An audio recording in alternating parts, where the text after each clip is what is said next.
The trash can tipped as Aaron nudged it aside, and something white tumbled out onto the bathroom floor.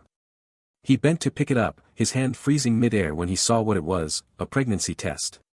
Positive. The room spun. 3 months ago, he'd had a vasectomy. Aaron Miller stared at the test, his breath hitching in disbelief. The sleek suburban bathroom that he and Rachel had painstakingly designed together now felt suffocating.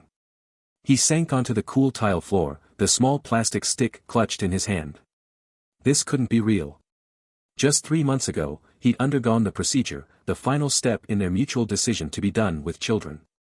His mind raced, trying to grasp at possibilities. Maybe it was old.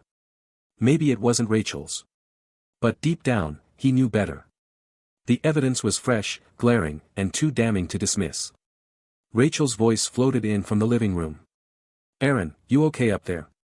He stood quickly, shoving the test back into the trash, his heart pounding. "Yeah, just looking for something," he called back, his voice strained. For the next week, Aaron carried the weight of his discovery like a stone in his chest. He studied Rachel with new eyes. The way her late-night yoga classes had become more frequent. The way her phone was always face down. The unexplained receipts for dinners she hadn't mentioned. One evening, unable to stand the silence in his head, Aaron went back to the trash can. This time, he combed through it carefully, finding the box for the test shoved at the bottom. His fingers trembled as he noticed the receipt, dated just 2 days ago. The truth unraveled the following weekend. Rachel left her phone on the counter as she stepped out to water the plants. It buzzed, a message lighting up the screen: "I can't stop thinking about you. Can we talk about the baby tonight?" The sender's name was simply Mark. When Rachel came back inside, she found Aaron sitting at the dining table, her phone in one hand, the pregnancy test in the other. Her face drained of color.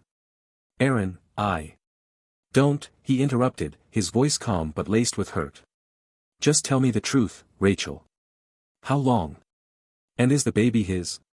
Tears filled her eyes as she confessed. Mark was a colleague from work, someone she'd grown close to during late nights at the office. "I didn't plan this, Aaron. It just happened. I was going to tell you." "When?" Aaron snapped. "After the baby was born. Or after I figured it out for myself." Aaron left that night, his mind a whirl of anger and heartbreak. Over time, though, his pain shifted to clarity. Rachel's betrayal had shattered their marriage, but it wouldn't shatter him.